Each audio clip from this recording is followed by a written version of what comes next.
আসসালামু আলাইকুম এভরিওয়ান। এই গল্পের শুরুতে আমরা একটি মেয়েকে দেখতে পাই যার নাম ছিল কিয়া।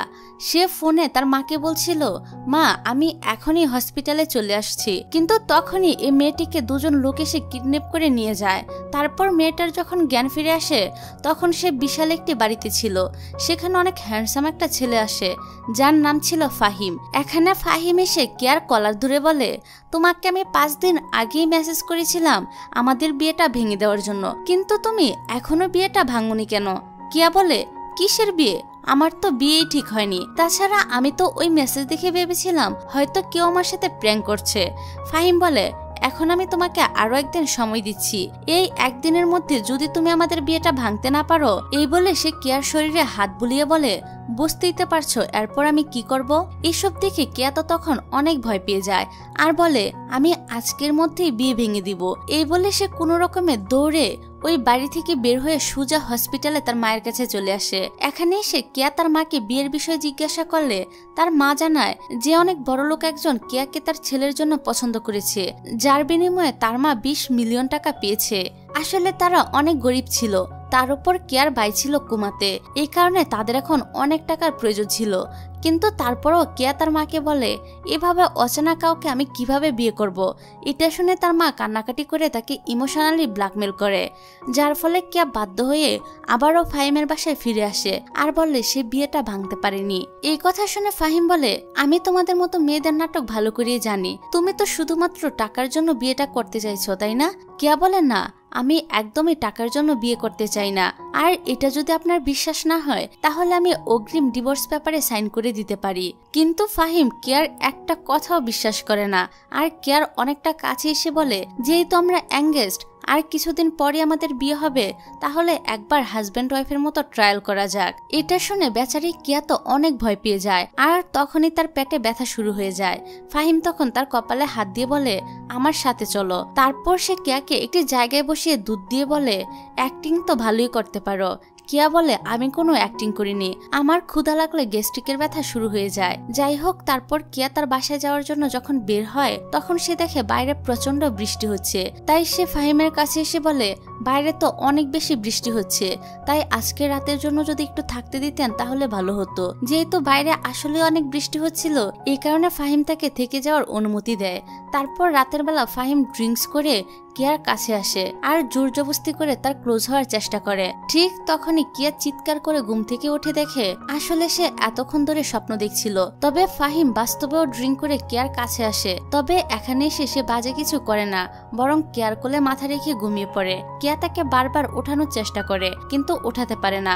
আর এভাবে সকালবেলা যখন ফাহিমের ঘুম ভাঙে তখন সে দেখতে পায় সে কিয়ার কোলে মাথা দিয়ে ঘুমিয়েছিল। যা দেখে সে তাকে ব্লেম করে বলে, তোমাদের মতো মেয়েদের এসব নাটক আমি ভালো করেই বুঝতে পারি, এসব করে আমার কাছে আসার ধান্দা করছো তাই না? যাই হোক, এর পরের সিনে দেখা যায় ফাহিমের বাবা তাকে ফোন করে বলে, আমি শুনলাম গতকাল রাতে নাকি তোমরা একসাথে ছিলে, তাহলে আর দেরি কেন? 15 দিনের মধ্যে আমি বিয়ের ডেট ঠিক করছি। এদিকে কিয়া আবার একটি রেস্টুরেন্টে পার্ট টাইম জব করত, এই কারণে সে রেস্টুরেন্টে চলে আসে। আর এখানে তার জিয়া নামের একটি সহকর্মী ছিল। এই মেয়েটা সবসময় তাকে বুলি করত। আর যেহেতু আজকে কিয়া একটু লেট করে এসেছিল এই কারণে জিয়া তাকে আজকেও বুলি করতে থাকে। তখনই সেখানে ফাহিম চলে আসে আর কিয়ার হাতটা ধরে টেনে বাইরে নিয়ে যায়। এসব দেখে জিয়ার তো অনেক হিংসা হয়, কারণ ফাহিম তো দেখতে অনেক হ্যান্ডসাম এবং বড়লোক ছিল। অন্যদিকে ফাহিম কিয়াকে গাড়িতে এনে বসিয়ে বলে, যে কোনো ভাবেই হোক না কেন বিয়েটা ভাঙতে হবে। এখন তুমি আমার বাবার কাছে গিয়ে কথা বলে বিয়েটা ভেঙে দিবে। তখন কিয়া বলে, কিন্তু আমি তো আপনার বাবাকে চিনি না, কখনো দেখাই করিনি, তাহলে আমি তার সাথে কিভাবে কথা বলবো? তবে ফাহিম এগুলো বিশ্বাস করে না। সে কিয়ার গলা টিপে ধরে বলে, তুমি যদি বিয়েটা ভাঙতে না পারো তাহলে আমি তোমাকে দেখে নিব। তুমি তো ভালো করেই জানো আমি তোমার কি অবস্থা করতে পারি। এসব কথা শুনে কিয়া তো ভয়ে ভয়ে বলে সে ফাহিমের বাবার সাথে গিয়ে দেখা করবে। তারপর ফাহিম কিয়াকে গাড়ি থেকে নামিয়ে দিয়ে সেখান থেকে চলে যায়। এবার কিয়া বাধ্য হয়ে আবারও তার মায়ের কাছে এসে বলে, মা তুমি এই বিয়েটা ভেঙে দাও। কিন্তু তার মা বলে, এটা আমি একদমই করতে পারবো না, কারণ আমি অলরেডি 20 মিলিয়ন টাকা নিয়ে নিয়েছি। এমনকি সে টাকা থেকে কিছু টাকা তো আমি খরচও করে ফেলেছি, সাথে একটি কন্ট্রাক্ট সাইনও করে দিয়েছি, তাই এখন তোমাকে বিয়েটা করতেই হবে। তারপর কিয়া বাড়িতে এসে তার ডায়েরি থেকে একটি ছবি বের করে যেখানে তার সাথে আরেকটি ছেলে ছিল। এখানে কিয়া ওই ছবিটা নিজের বুকে জড়িয়ে ধরে, কারণ সে এই ছেলেটাকে লাইক করত। এদিকে দেখা যায় ফাহিম তার দাদি আর বাবার সাথে বসেছিল। এখানে ফাহিমের বাবা তার দাদিকে বলে, ফাহিম আর কিয়া তো লিভ টুগেদার করছে, গতকাল রাতে কিয়া তার সাথেই ছিল। দাদি তখন অনেক খুশি হয়ে বলে, তাহলে তো খুবই ভালো, খুব দ্রুতই একটি নাতি নাতনির মুখ দেখতে চাই, তোমরা দ্রুত বিয়েটা করে নাও। তবে ফাহিম বলে সে বিয়েটা করতে পারবে না। তখন তার দাদি শরীর খারাপের নাটক করে ইমোশনালি ব্ল্যাকমেল করে, যার কারণে ফাহিমকে এখন বাধ্য হয়ে রাজি হতে হয়। অন্যদিকে পরের দিন কিয়া যখন তার কাজে যায়, জিয়া তাকে আবারও বুলি করছিল আর বলছিল, এত হ্যান্ডসাম একটা ছেলে নিশ্চয়ই অন্য কোনো কারণে তোমার সাথে প্রেম করে, তাই না? তোমাকে দেখতে তো একদম শাকচুনির মতো লাগে, এত রিচ এবং হ্যান্ডসাম একটা ছেলে কেন তোমাকে পছন্দ করবে? ঠিক তখনই সেখানে ফাহিম চলে আসে আর কিয়াকে সেখান থেকে তার বাড়িতে নিয়ে আসে। বাড়িতে এনে সে কিয়ার হাতে একটি কন্ট্যাক্ট পেপার ধরিয়ে দেয়, যেখানে অনেকগুলো শর্ত লেখা ছিল। এখানে ফাহিম কিয়াকে বলে এই কন্ট্রাক্টে সাইন করে দিতে। তবে কিয়া পড়ে দেখে সেখানে লেখা রয়েছে ফাহিম তাকে যা যা করতে বলবে তাকে তাই শুনতে হবে। তখন কিয়া বলে, ঠিক আছে, তাহলে আমারও একটা শর্ত আছে, আপনি বিয়ের কিছু মাস পরে সমস্ত ঝামেলা মিটে গেলে আমাকে ডিভোর্স দিয়ে দিবেন এবং আমাকে ফিজিক্যালি টাচও করতে পারবেন না। এই শর্তে ফাহিমও রাজি হয়ে যায়। তারপর দেখা যায় তাদের বিয়ে হয়ে গিয়েছে। বিয়ের দিন রাতে তারা ফাহিমের বাসায় চলে আসে। তবে এখানে এসে তারা কে কোথায় ঘুমাবে এটা নিয়ে ঝগড়া করতে শুরু করে। ফাহিম বলে, তুমি আমার বেডরুমে ঘুমাও, কিন্তু কিয়া রাজি হয় না। তখন ফাহিম বলে, প্রথম দিনে কিন্তু তুমি তোমার রুল ভঙ্গ করছো, আর এখন সে যেহেতু কন্ট্রাক্টে সাইন করেছিল তাই কিয়া ফাহিমের সব কথা মেনে নেয়। রাতের বেলা ফাহিম যখন রুমে আসে, কিয়া বলে, আমি কিন্তু শর্ত দিয়েছিলাম তুমি আমাকে টাচ করতে পারবে না। ফাহিম বলে, আমি তোমাকে আবার টাচ করলাম কোথায়? যাই হোক, এভাবে রাতটা বের হয়। তার পরের দিন সকালে কিয়া তার রেস্টুরেন্টের উদ্দেশ্যে বের হচ্ছিল। তখন ফাহিম বলে, আজকের পর থেকে আমি তোমাকে দিয়ে আসবো, এমনকি আসার সময় নিয়েও আসবো। কিয়া তর্ক করার চেষ্টা করলেও লাভ হয় না, যেহেতু কন্ট্রাক্টে সে সাইন করেছিল যে ফাহিমের সব কথা শুনবে, তাই তাকে সবকিছুই মেনে নিতে হয়। তারপর রাতের বেলা ফাহিম কিয়াকে নিয়ে তার বাবার সাথে দেখা করতে আসে। এখানে কিয়া তার শ্বশুরকে সালাম করলে তিনি কিয়াকে 3 মিলিয়ন টাকা সালামি দেয়। বাইরে বাই, এটা দেখে আমার তো এখনই বিয়ে করে সবাইকে সালাম করতে ইচ্ছে করছে। যাই হোক, তখনই সেখানে ফাহিমের বোন আসে আর কিয়াকে বলে, তোমার আর ভাইয়ার পরিচয় কতদিনের? কিয়া বলে 15 দিনের। এটা শুনে ফাহিমের বোন কিয়াকে অপমান করে বলে, মাত্র 15 দিনের মধ্যেই ভাইয়ার মাথাটা তুমি এমন ভাবে খেয়ে ফেলেছো যে ভাইয়া তোমাকে বিয়ে করে ফেলেছে। এদিকে ফাহিম তো তার বোনের এমন কথা শুনে অনেক রেগে যায় আর কিয়াকে নিয়ে এখান থেকে চলে যেতে চায়। কিন্তু ফাহিমের বোন তাদের পথ আটকিয়ে ফাহিমকে বলে, ভাইয়া তুমি তো ভালো করেই জানো যে সে তোমাকে টাকার জন্য বিয়ে করেছে, তাছাড়া ভাবি তোমার ফ্যামিলি কি করে? আসলে সে তো ভালো করেই জানতো যে কিয়ার ফ্যামিলি গরিব, তাই সে কিয়াকে অপমান করার জন্যই একের পর এক এসব প্রশ্ন করছিল। যা দেখে ফাহিমের বাবা এসে তার বোনকে কষিয়ে একটি থাপ্পড় মারে, যার জন্য ফাহিমের বোন অনেক রেগে কিয়াকে ধাক্কা মেরে ফেলে দিয়ে সেখান থেকে চলে যায়। এদিকে কিয়া পড়ে গিয়ে তার পায়ে অনেক ব্যথা পায়, যার জন্য ফাহিম তাকে কোলে নিয়ে বাসায় ফিরে আসে, এমনকি সে তার পায়ে ওষুধও লাগিয়ে দেয়। এখানে কিয়া ফাহিমকে জিজ্ঞাসা করে সে এমন রেগে আছে কেন। ফাহিম তখন কিয়াকে বলে, তুমি আমার জিনিস, আর আমার জিনিসকে শুধুমাত্র আমিই বুলি করব, অন্য কেউ বুলি করবে সেটা আমি সহ্য করব না। তারপর রাতের বেলা কিয়া যখন ঘুম থেকে পানি খেতে ওঠে, তখন সে দেখতে পায় ফাহিম তার রুমের সামনে দাঁড়িয়ে দেয়ালের সাথে মাথা ঠোকাচ্ছে। এসব দেখে কিয়া তো কিছুই বুঝতে পারছিল না যে ফাহিম এখানে এসব কেন করছে। তবে আস্তে আস্তে সে ফাহিমের কাছে এসে দেখে ফাহিম আসলে এখানে দাঁড়িয়ে দাঁড়িয়ে এভাবে ঘুমাচ্ছিল। তাই কিয়া ফাহিমকে নিয়ে নিজের রুমে চলে যায়। তবে তখনই ফাহিমের ঘুমটা ভেঙে যায়। তাই সে কিয়াকে বলে, তুমি আমাকে তোমার রুমে কেন নিয়ে আসলে? আমার সাথে কি করতে চাও? এই বলে সে তো জোর করে কিয়ার কাছাকাছি আসার চেষ্টা করে। এই জন্য কিয়া তার গলায় একটি কামড় বসিয়ে দেয়, যার জন্য ফাহিম তাড়াতাড়ি করে উঠে দাঁড়িয়ে বলে, তুমি আমাকে তোমার রুমে নিয়ে আসলে আর এখন আবার তুমি নিজে আমাকে আঘাত করছো? এই বলে সে এখান থেকে বের হয়ে যায়। তবে এখানে কিয়ার কাছে ফাহিমকে তেমন একটা সুবিধার মনে হয় না, এই কারণে পরদিন সকালেই সে লাগেজ নিয়ে এখান থেকে পালিয়ে যাওয়ার চেষ্টা করে। কিন্তু রুম থেকে বের হয়েই সে দেখে ফাহিম এখনো বাসায় বসে আছে। আসলে কিয়া ভেবেছিল ফাহিম হয়তো অফিসে চলে গিয়েছে। এখানে ফাহিম কিয়াকে বলে, তুমি এরকম চোরের মতো লাগেজ নিয়ে কোথায় যাচ্ছ?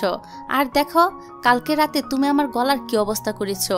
কিয়া তখন চুপ করে বসে থাকে। তারপর ফাহিম বলে, তুমি আমার অনুমতি ছাড়া ঘর থেকে এক পা বের হওয়ার চেষ্টা করবে না। এই বলে সে অফিসের উদ্দেশ্যে বের হয়ে যায়। এদিকে ফাহিম বের হয়ে যাওয়ার পরই তাদের ঘরে একটি পার্সেল আসে। কেয়া যখন ওই পার্সেলটা খোলে তখন সে একটি মেয়ের ছবি দেখতে পায়, এমনকি ছবির পিছনে একটা নোটও লেখা ছিল, যা দেখে কেয়া বুঝতে পারে এই পার্সেলটা কোনো একটা মেয়ে ফাহিমের কাছে পাঠিয়েছে। এসব দেখে সে অনেকটাই জেলাস হয়। তখন জিয়া বরাবরের মতোই তাকে বুলি করছিল। তবে এর পরের সিনে আমরা জাহাজের মধ্যে ছোট্ট একটি বাচ্চাকে দেখতে পাই, আর এই বাচ্চাটাই ছিল ফাহিম। ছোটবেলা তাকে একটি লোক কিডন্যাপ করে জাহাজে নিয়ে যায়, আর সেখানে তার চারপাশে মাছ রাখা ছিল, যা দেখে ফাহিম তো অনেক ভয় পাচ্ছিল। আর তখন থেকে ফাহিম মাছ দেখলে অনেক বেশি ভয় পেত। যাই হোক, ঠিক তখনই সেখানে একটি লোক তার দিকে হেঁটে আসছিল, যা দেখে ফাহিম তো ভয়ে চিৎকার করে ঘুম থেকে উঠে পড়ে। অর্থাৎ অতীতগুলো ফাহিম আজকে স্বপ্নে দেখছিল। এদিকে ফাহিমের চিৎকার শুনে কেয়া তার পাশে এসে বসে। তখনই ফাহিম কেয়াকে বলে, তুমি এখানে কেন এসেছ? আমার রুমে আসার পারমিশন তোমাকে কে দিয়েছে? এটা বলে ফাহিম কেয়াকে বলে, আমি তোমাকে শাস্তি দিলাম, তুমি এখানে সারা রাত বসে থাকবে। আসলে ফাহিম অনেক ভয় পাচ্ছিল, তাই সে চাচ্ছিল কেয়া যেন তার পাশেই থাকে। এই কারণে সে শাস্তির বাহানা দিয়ে কেয়াকে তার পাশেই রাখে। তারপর কেয়া সেখানে বসে বসে ফাহিমের ঘুমন্ত চেহারার দিকে তাকিয়ে তাদের ভালো সময়গুলোর কথা মনে করছিল এবং নিজে নিজে মুচকি মুচকি হাসছিল, যা দেখে আমরা বুঝতে পারি কেয়া আস্তে আস্তে ফাহিমকে পছন্দ করতে শুরু করেছে। পরের দিন দেখা যায় কেয়া রান্না করছিল। তখনই দরজায় বেল বেজে উঠলে কেয়া দরজা খুলে দেখতে পায় একটা মেয়ে এসেছে। মেয়েটি সোজা তার বাড়িতে ঢুকে সোফায় গিয়ে বসে পড়ে, এমনকি সে তো কেয়াকে খাবার অর্ডার করে। আর এই মেয়েটা হলো পার্সেলে আসা ওই ছবির মেয়েটা, যার নাম ছিল জেনিফার। এদিকে ফাহিম বাসায় ফিরে আসলে মেয়েটি দৌড়ে গিয়ে ফাহিমকে জড়িয়ে ধরে। আসলে জেনিফার ছিল ফাহিমের এক্স গার্লফ্রেন্ড। এখানে জেনিফার তো ফাহিমের সাথে এমন ভাবে মাখামাখি করছিল, যা দেখে কেয়া রেগে সেখান থেকে বের হয়ে যায়। তবে কেয়া যখন চলে যাচ্ছিল তখন তার মা তাকে ফোন করে বাড়িতে ডাকে। এদিকে ফাহিম তো জেনিফারের উপর অনেক রেগে গিয়ে বলে, তোমার জন্য আমার ওয়াইফ বাড়ি থেকে চলে গিয়েছে, তুমি এখানে কি চাইতে এসেছো? 4 বছর আগে তোমার সাথে আমার সমস্ত সম্পর্ক শেষ। জেনিফার বলে, 4 বছর আগে কি হয়েছে তা ভুলে যাও, এখন চলো নতুন করে আবার সবকিছু শুরু করি। কিন্তু ফাহিম আর কিছুই চায় না, তাই সে জেনিফারকে এখান থেকে চলে যেতে বলে। জেনিফার তখন তার হোটেলের কার্ডটা দিয়ে সেখান থেকে চলে যায়। অন্যদিকে দেখা যায় কেয়া তার মায়ের কাছে আসে। এখানে তার মা বলে সে শেয়ার মার্কেটে সব টাকা লাগিয়ে দিয়েছিল এবং 2 দিনের মধ্যেই তার সমস্ত টাকা লস হয়ে গিয়েছে, তাই এখন তিনি পুরো ফকির। তার ব্যাংক অ্যাকাউন্টেও 1 টাকা নেই এবং বাড়ির কোনো বিলও সে পরিশোধ করতে পারছে না, এমনকি তার ভাইয়ের চিকিৎসাতেও অনেক টাকা জমে গিয়েছে। এইসব কথা শুনে কেয়ার তো মাথায় হাত। সে তার মায়ের ওপর অনেক রেগে যায় আর বলে তিনি এসব কেন করেছে, কিন্তু তার মাই উল্টো তার উপর অনেক রাগ দেখায় আর বলে কেয়া যেন ফাহিমের কাছ থেকে আরো টাকা এনে দেয়। কেয়া তখন বলে সে কোনো টাকা চাইতে পারবে না, দরকার হলে তার মা যেন এই বাড়িটা বিক্রি করে দেয়। এই কথা শুনে কেয়ার মা তো কেয়াকে কষিয়ে একটা থাপ্পড় মারে আর বলে, তোমার সাহস হয় কি করে তুমি আমার বাড়ি বিক্রি করতে বলছো? তুমি আমাকে ফাহিমের থেকে 2 মিলিয়ন টাকা এনে দিবে, তোমাকে জাস্ট 2 দিন সময় দিলাম। এই বলে তিনি এখান থেকে চলে যায়। পরের দিন সকালবেলা ফাহিম কেয়ার কাছে আসে আর বলে, গতকাল রাতে তুমি কোথায় ছিলে? কেয়া তো তাকে কিছুই বলতে চাচ্ছিল না আর বলে, তুমি আমার কাছে কি চাও? যাও জেনিফারের কাছে যাও। ফাহিম বলে, রুলস অনুযায়ী তোমার কিন্তু কোনো কিছুই সিক্রেট রাখা চলবে না। এই কারণে কেয়া বাধ্য হয়ে বলে সে তার মায়ের সাথে ছিল। এখানে ফাহিম কেয়ার এমন রাগ দেখে বলে, তুমি জেনিফারকে দেখে এমন জেলাস হচ্ছ কেন? তোমার আমার তো কন্ট্রাক্ট ম্যারেজ। এটা শুনে কেয়া একদম চুপ হয়ে যায়। তারপর ফাহিম বলে, তুমি যাওয়ার পরই আমি জেনিফারকে বাড়ি থেকে বের করে দিয়েছি, সন্ধ্যায় বাড়ি ফিরে এসো। এই বলে সেখান থেকে চলে যায়। পরের সিনে দেখা যায় কিয়া যখন তার রেস্টুরেন্টে কাজ করছিল বরাবরের মতোই জিয়া এসে তাকে আজে বাজে কথা বলছিল, কিন্তু তখনই সেখানে স্টোরের ম্যানেজার চলে আসে এবং কিয়াকে বলে যে হেড অফিস থেকে কিয়াকে প্রমোশন দেওয়া হয়েছে, এখন কিয়াই হলো এই স্টোরের ম্যানেজার। আর এখানে যে ম্যানেজার আগে ছিল তাকে অন্য স্টোরে শিফট করে দেওয়া হয়েছে। এদিকে এই খবর শুনে তো জিয়া পুরাই টাসকি, আর সাথে সাথে সে গিরগিটের মতো রূপ বদল করে কিয়াকে বলে, আমি জানতাম যে তুমি একদিন অনেক বড় হবে, তোমার উপর আমার পুরোপুরি বিশ্বাস ছিল। এরকম ভাবে জিয়া এখানে কিয়ার বিভিন্ন প্রশংসা করে। আর আপনাদের আশেপাশে এরকম গিরগিটের মতো লোক আছে কিনা তা কিন্তু অবশ্যই আমাকে কমেন্ট করে জানিয়ে যাবেন। যাই হোক, তারপর কিয়ার কাছে জেনিফার আসে আর বলে, ফাহিম আর আমি একে অপরকে ভালোবাসি, তুমি মাঝখানে এসে পড়েছ। আমি ভালো করেই জানি যে তুমি 20 মিলিয়নের বিনিময়ে ফাহিমকে বিয়ে করেছ। আমি তোমাকে 20 মিলিয়ন দিয়ে দিচ্ছি, তুমি ফাহিমকে ছেড়ে দাও। এই কথা শুনে কিয়া অনেকটা হেসে দিয়ে বলে, ফাহিম যদি তোমাকে ভালোই বাসতো তাহলে তো তোমার আমার কাছে আসার কোনো প্রয়োজনই ছিল না। এই বলে কেয়া চেকটাকে ছিঁড়ে পানিতে ভিজিয়ে দেয়। জেনিফার তখন বলে, তুমি এবার টাকার নিজের স্বামী দুজনকে হারালে। এটা বলে সে এখান থেকে চলে যায়। এর পরের সিনে দেখা যায় কেয়া রান্নাঘরে কাজ করছিল আর মনে মনে ভাবছিল যে ফাহিম কি তার উপরে অনেক রেগে আছে। তখনই সেখানে ফাহিম চলে আসে আর কেয়ার হাতে একটি ডায়মন্ডের ব্রেসলেট পরিয়ে দেয়। তারপর তারা যখন রুমে আসে ফাহিম কেয়াকে আবারও টাচ করার চেষ্টা করে। কেয়া তখন বলে, আমি তোমাকে টাচ করার অনুমতি দিব যদি তুমি আমাকে বলো যে তুমি মাছ দেখলে কেন এতটা ভয় পাও। বাস আর কি। ফাহিমের মুড একেবারেই নষ্ট হয়ে যায় এবং সে উঠে বলে, তুমি খুব ভালো করেই জানো যে কিভাবে মানুষের মুডটা নষ্ট করতে হয়। এই বলে সে এখান থেকে চলে যায়। পরদিন সকালে কেয়া একটি অ্যাকোয়ারিয়াম কিনে আনে যার মধ্যে দুটো গোল্ডফিশ ছিল। তবে এটা দেখে ফাহিম প্রচন্ড রেগে যায়, এমনকি ওই গোল্ডফিশকে মারার জন্য সে পাগলামি করতে শুরু করে। কেয়া তখন অনেক কষ্ট করে ফাহিমকে থামায় আর বলে, আমি তোমাকে সাহায্য করব এই ভয় থেকে বেরিয়ে আসার জন্য। কিন্তু তারপরও ফাহিম বলে, আমি তোমাকে এই মাছ দুটো এখানে রাখতেই দিব না, তবে একটা শর্তে আমি তোমাকে এগুলো রাখতে দিতে পারি, আর সেটা হলো যদি তুমি আমাকে হাজবেন্ড বলে ডাকো। এই কথাটা শুনে কেয়া তো লজ্জা একদম লাল হয়ে যায় আর লজ্জাবতীর মতো ফাহিমকে হাজবেন্ড বলে ডাকে। এখানে তারা একটু ভালো সময় কাটাচ্ছিল। তখনই কেয়ার মা তাকে ফোন করে। এখানে ফাহিম কেয়াকে বলে ফোনটা লাউড দেওয়ার জন্য। কেয়া প্রথমে রাজি না হলেও ফাহিমের জোরাজোরিতে ফোনটা লাউড দিতে হয়। তখন ফাহিম কেয়ার মায়ের কথা শুনে জানতে পারে যে কেয়ার মা কেয়ার কাছে টাকা চাচ্ছে। এদিকে তার মা কিন্তু জুয়া খেলছিল, কিন্তু তারপরও সে কান্নাকাটি করে ইমোশনাল ব্ল্যাকমেল করে কেয়াকে বলে 2 দিনের মধ্যে টাকা নিয়ে আসতে। ফাহিম কিছু বলতেই যাবে, কেয়া তখন বলে, আমার মা আমি নিজেই সামলে নিব। পরের দিন কেয়া তার মায়ের কাছে গেলে টাকা না দিতে পারার জন্য কেয়ার মা কেয়াকে খুব বাজেভাবে একটি থাপ্পড় দেয়। তারপর কেয়া যখন বাড়ি ফিরে আসে তখন সে ফাহিমকে বলে 10,000 টাকা ধার দিতে, কিন্তু ফাহিম কেয়ার মুখে দাগ দেখে বুঝতে পেরে যায় যে কেয়ার মা তাকে মেরেছে। এটা দেখে ফাহিম তো অনেক রেগে যায়, যা দেখে কেয়া তাকে শান্ত হতে বলে আর বলে তার মা ইচ্ছে করে মারেনি। তারপর ফাহিম তাকে 10,000 টাকা দিয়ে দেয়। পরের দিন ওই 10,000 টাকা আর কেয়ানুর কাছে থাকা 90,000 টাকা, মোট 1 লাখ টাকা কেয়া তার মাকে দিয়ে বলে এতে করে ভাইয়ের চিকিৎসা হয়ে যাবে। কিন্তু কেয়ার মা টাকাগুলো ছুঁড়ে ফেলে দেয় আর বলে, তোমার কাছে আমি 2 মিলিয়ন চেয়েছি, মানে 20 লাখ, আর তুমি আমাকে 1 লাখ টাকা দিচ্ছ। তোমাকে লালন পালন করাটাই আমার ভুল হয়েছে। তুমি এমন অকৃতজ্ঞ হবে জানলে তোমার মায়ের সাথে সাথে তোমাকেও মেরে ফেলতাম। তোমার বাবা মা তো সে ছোটবেলায় মারা গিয়েছে, আমি কেবল মায়া করে তোমাকে লালন পালন করেছি। ঠিক তখনই ঘরের ভিতরে ফাহিম চলে আসে। আসলে ফাহিম দরজার বাহিরেই দাঁড়িয়েছিল আর এ সব কথা শুনছিল। এখানে ফাহিম বলে, ভালোই হয়েছে যে আপনি নিজেই স্বীকার করেছেন আপনি তার মা না। অর্থাৎ ফাহিম আগে থেকেই জানতো যে এই মহিলা কেয়ার মা না। এখানে ফাহিম ওই মহিলাকে বলে, আমি আপনাকে 2 লাখ টাকা দিয়ে দিচ্ছি, কিন্তু তারপর আর কোনোদিন যদি আপনি কেয়াকে ডিস্টার্ব করার চেষ্টা করেন তাহলে বুঝতেই পারছেন আমি আপনার কি অবস্থা করব।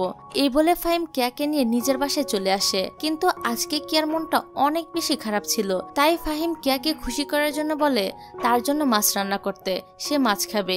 এটা শুনে কেয়া নিজের মোড চেঞ্জ করে মাছ রান্না করতে চলে যায়। তবে ফাহিম অনেক চেষ্টা করে মাছ খেতে পারছিল না। তখনই কেয়ার ফোনে কেউ একজন কল করে, কিন্তু কেয়া কলটা ধরে না।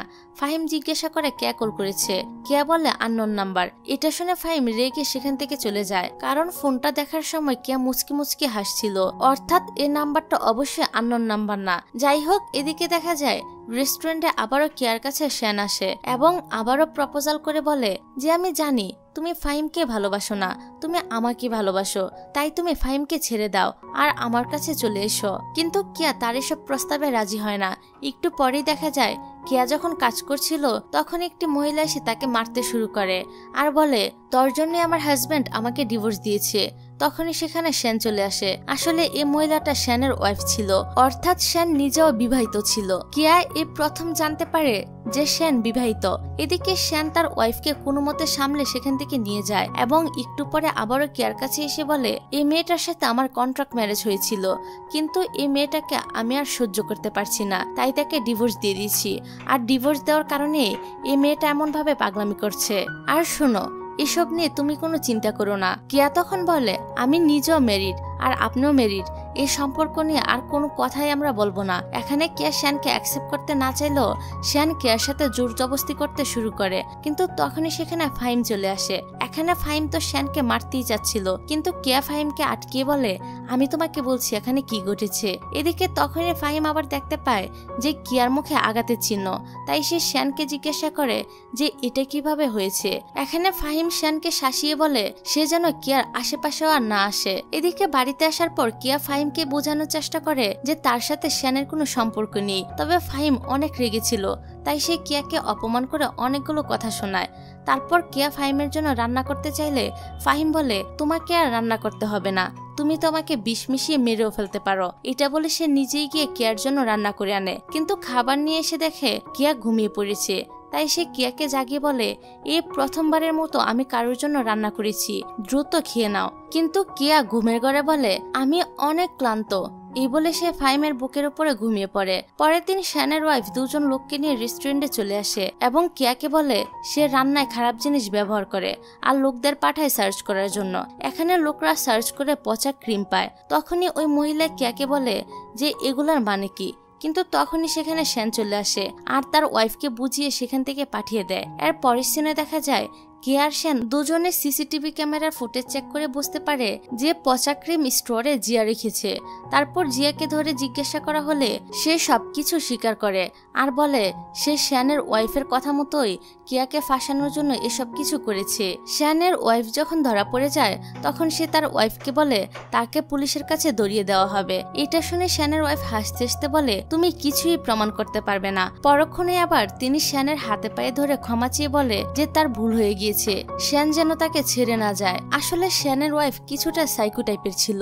যাই হোক, এখানে শ্যান তার ওয়াইফকে বলে যে আমি তোমাকে সহ্য করতে করতে একদম বিরক্ত হয়ে গিয়েছি, তুমি এখান থেকে চলে যাও। তখন সে রেগে আবারও কিয়ার উপর আক্রমণ করতে যায়। এর পরের সিনে দেখা যায় শ্যান কিয়ার কাছে আবারও আসে আর কিয়াকে মানানোর চেষ্টা করে। এদিকে এই বিষয়টা একটা লোক ছবি তুলে জেনিফারের কাছে দিয়ে দেয়। আসলে জেনিফার কিয়াকে ফলো করার জন্য লোক ঠিক করেছিল। ছবি পেয়ে জেনিফার তো ওই ছবিটি ফাহিমকে পাঠিয়ে দেয়। এমনকি সে ফাহিমকে ফোন দিয়ে কিয়ার শ্যানকে নিয়ে অনেক বাজে বাজে কথা বলে। এসব শুনে ফাহিম তো রেগে আগুন হয়ে বসে থাকে। অন্যদিকে রেস্টুরেন্টের মধ্যে কিয়া শ্যানকে বারবার বোঝানোর চেষ্টা করছিল যে তাদের সম্পর্ক আর কোনোভাবেই সম্ভব না, কিন্তু শ্যান কিয়াকে বলে যে চলো আমরা এখান থেকে ফ্রান্সে চলে যাই। কিয়া জানায় যে সে শ্যানের সাথে কোথাও যেতে চায় না। তবে এরই মধ্যে সেখানে ফাহিম চলে আসে আর শ্যানের সাথে তর্কাতর্কি করে কিয়াকে নিয়ে সেখান থেকে বের হয়ে যায়। তবে এবার ফাহিম কিয়ার উপর অনেক রেগেছিল, তাই সে কিয়াকে অবিশ্বাস করছিল। তখন কিয়া বলে হাজব্যান্ড ওয়াইফের মধ্যে সবার আগে বিশ্বাসটা থাকা প্রয়োজন, যেখানে বিশ্বাসই না থাকে সেখানে ভালোবাসা কোনোভাবেই সম্ভব না। ফাহিম তখন বলে আমি ভালোবাসা বিশ্বাসই করি না, আর আমার অবস্থাও কিন্তু অনেকটা ফাহিমের মতোই। যখনই কাউকে বিশ্বাস করি কোনো না কোনো ভাবে সেটা নষ্ট হয়ে যায়। যাই হোক, এদিকে ফাহিমের কথা শুনে কিয়া তো রাগ করে সেখান থেকে চলে যায়। এর পরের সিনে দেখা যায় ফাহিম কিয়াকে নিয়ে একটি বড় রেস্টুরেন্টে চলে আসে। এই রেস্টুরেন্টটা অনেক বড় ছিল, এই জন্য সে কিয়াকে বারবার জিজ্ঞাসা করছিল যে রেস্টুরেন্টটা কি তোমার পছন্দ হয়েছে।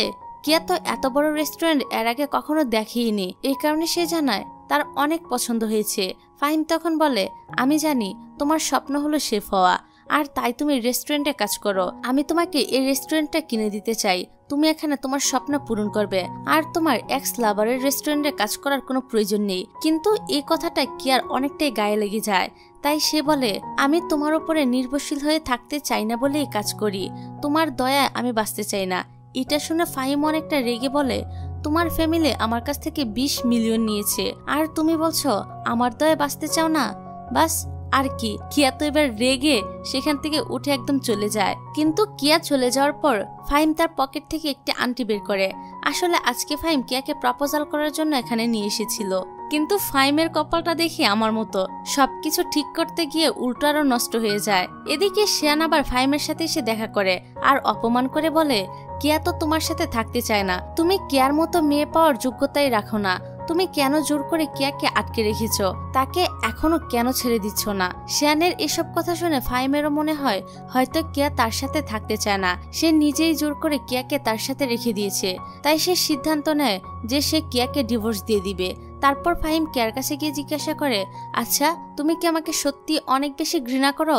কেয়া বলে, হ্যাঁ আমি তোমাকে অনেক ঘৃণা করি। আসলে কেয়া এখানে কথাগুলো এত বেশি সিরিয়াসলি বলছিল না, কিন্তু ফাহিম তো কথাগুলো অনেক সিরিয়াসলি নিয়ে নেয় এবং বলে, ঠিক আছে আমি তাহলে তোমাকে ডিভোর্স দিয়ে দিব, কালকে আমি এই বিষয়টা নিয়ে উকিলের সাথে কথা বলবো। এই কথাটা শুনে কিয়ার মনটা তো অনেক খারাপ হয়ে যায়। আর ফাহিম যখন এখান থেকে চলে যাচ্ছিল তখন কিয়া তাকে পিছন থেকে ডেকে বলে, আমি যদি কোনো ভুল করি তাহলে আমার সাথে কথা বলো। ফাহিম বলে, তুমি কোনো ভুল করনি, আসলে সমস্ত ভুল আমার। এই বলে সেখান থেকে চলে যায়। এদিকে কিয়া তো সেখানে দাঁড়িয়ে দাঁড়িয়ে কান্না করতে শুরু করে। আর পরের সিনে দেখা যায় ফাহিমের বাড়িতে একা একা খুব মন খারাপ হচ্ছিল। সে কিয়াকে অনেক মিস করছিল, তাই সে রাতের বেলা বাড়ি চলে যায় এবং সেখানে জেনিফারকে ডেকে নেয়। এখানে জেনিফার এসে বলে, আমি অবাক হলাম যে তুমি মাঝরাতে আমাকে এখানে ডেকে এনেছো। আর দেখো আমিও কিন্তু তোমার জন্য এখানে ছুটে চলে এলাম, কিন্তু আমি কিন্তু তোমাকে সঙ্গ দেওয়ার জন্য এখানে আসিনি। আমি এটা বলার জন্য এসেছি যে আমি আবারও ইউকেতে ফিরে যাচ্ছি, তোমাদের মধ্যে আমি আর থাকতে চাই না। এটা বলে জেনিফার সেখান থেকে চলে যায়। আসলে সময় খারাপ চলে কেউই পাশে থাকে না, এটাই চিরন্তন সত্য। এদিকে দেখা যায় ফাহিমের সাথে তার বাবা দেখা করে জিজ্ঞাসা করে, সে কি সত্যি কিয়াকে ডিভোর্স দিতে চায়? ফাহিম তো এ ব্যাপারে অনেক সিরিয়াস ছিল, তাই সে তার বাবাকে বলে, হ্যাঁ আমি সত্যি সত্যি কিয়াকে ডিভোর্স দিতে চাই। তখন তার বাবা তাকে একটি গল্প বলে, আর এখান থেকে আমাদের ফার্স্টের কিছু সিন দেখানো হয় যেখানে তার বাবার ব্যবসা একটু দাঁড়াচ্ছিল। তখন তার প্রতিদ্বন্দ্বী কোম্পানি একদম দেউলিয়া হয়ে যায়। এই জন্য ওই কোম্পানির মালিক ফাহিমকে কিডন্যাপ করে। ফাহিমের বাবা তখন ফাহিমকে বাঁচানোর জন্য অনেকগুলো টাকা দিতে রাজি ছিল, কিন্তু ওই লোকটি ফাহিমকে মেরে ফেলতে চাচ্ছিল, কেননা দেউলিয়া হওয়ার কারণে তার স্ত্রী তাকে ছেড়ে চলে গিয়েছে। এই জন্য ওই লোকটি বলছিল, আমি তোমাকে স্বজন হারানোর যন্ত্রণা অনুভব করাতে চাই। এই বলে লোকটি যখনই একটি পাথর তুলে ফাহিমকে মারার চেষ্টা করে তখনই সেখানে একটি লোক ফাহিমকে বাঁচিয়ে নেয়, কিন্তু ফাহিমকে বাঁচাতে গিয়ে ওই পাথরের আঘাতে লোকটির মৃত্যু হয়ে যায়। আর ওই লোকটি আর কেউ নয়, সেটা ছিল কিয়ার বাবা। এই জন্য সে সময় থেকে ফাহিমের বাবা কিয়ার খোঁজ খবর রেখেছিল এবং তারা বড় হলে তাদেরকে বিয়ে দিয়ে কিয়ার দায়িত্ব নিতে চেয়েছিল। এদিকে কিয়াকেও ফাহিমের বাবা ডেকেছিল, আর কিয়া যখন সেখানে আসছিল তখনই তার ফাহিমের বোনের সাথে দেখা হয়ে যায়। এখানে ফাহিমের বোন কিয়াকে বলে, তুমি এখানে কি করছো? কিয়া বলে, বাবা আমাকে ডেকে পাঠিয়েছে। এখানে কিয়া বাবা বলেছে এটা নিয়ে ফাহিমের বোন তো অনেক রেগে গিয়ে বলে, তোমার সাহস তো দেখছি কম না, আমার বাবাকে তুমি বাবা বলে ডাকছো। এই বলে সে কিয়ার সাথে বাজে ব্যবহার করতে শুরু করে। তবে তখনই কিয়া খেয়াল করে যে ফাহিমের বোনকে কেউ একজন ফলো করছিল, তাই সে ফাহিমের বোনকে প্রটেক্ট করার চেষ্টা করে। তারপর ওই লোকটির সামনে এসে ফাহিমের বোনকে বলে, তুমি কি চু ফ্যামিলির মেয়ে? ফাহিমের বোন তো বেশি পাকনা ছিল, তাই সে সামনে এসে বলে, হ্যাঁ আমি চু ফ্যামিলির মেয়ে, বলুন কি বলতে চান। ওই লোকটি তখন ফাহিমের বোনকে কিডন্যাপ করার চেষ্টা করে, কিন্তু কিয়া লোকটিকে ধরে ফাহিমের বোনকে বলে সেখান থেকে পালিয়ে যেতে। ফাহিমের বোন সেখান থেকে পালিয়ে গেলে ওই লোকটি বলে, তুমি তো চু ফ্যামিলির পুত্রবধূ তাই না, তোমাকে দিয়েও কাজ চলবে। এটা বলে সে কিয়াকে কিডন্যাপ করে নিয়ে যায়। অন্যদিকে ফাহিমের বোন কিছুটা দূরে এসে তার বাবাকে ফোন করে জানায় যে কিয়াকে একটা লোক কিডন্যাপ করে নিয়ে গিয়েছে। আর পরের সিনে দেখা যায় ফাহিম একটি জাহাজে চলে এসেছে এবং এখানে সে কিয়াকে খুঁজে বের করেছে। তবে কিয়ার চারপাশে মাছ ছিটিয়ে রাখা হয়েছিল। আসলে ওই লোকটা জানতো যে ফাহিম মাছকে ভয় পায়। এদিকে ফাহিমও অনেক ভয় পাচ্ছিল, সে কিয়ার কাছে কিছুতেই যেতে পারছিল না। কিন্তু কিছুক্ষণ ভাবার পর সে অনেক সাহস সঞ্চয় করে কিয়ার কাছে চলে আসে। কিয়া তখন জিজ্ঞাসা করে, আমাকে যে এখানে আনা হয়েছে সেটা তুমি কিভাবে জানতে পারলে? ফাহিম তখন বলে, শর্ত অনুযায়ী তোমার ফোনে ট্যাকার লাগিয়ে দিয়েছিলাম, তাই খুব সহজে আমি তোমাকে খুঁজে বের করে ফেলেছি। এদিকে তখনই ওই লোকটি পিছন থেকে এসে ফাহিমের মাথায় আঘাত করে। সে যখন ফাহিমকে আরো মারতে যাচ্ছিল তখনই কিয়া তাকে আটকায়। এজন্য লোকটি কিয়াকে মেরে ফেলতে চায়, কিন্তু ফাহিম তখনও পুরোপুরি অজ্ঞান হয়ে যায়নি। সে উঠে লোকটিকে অনেক জোরে আঘাত করে।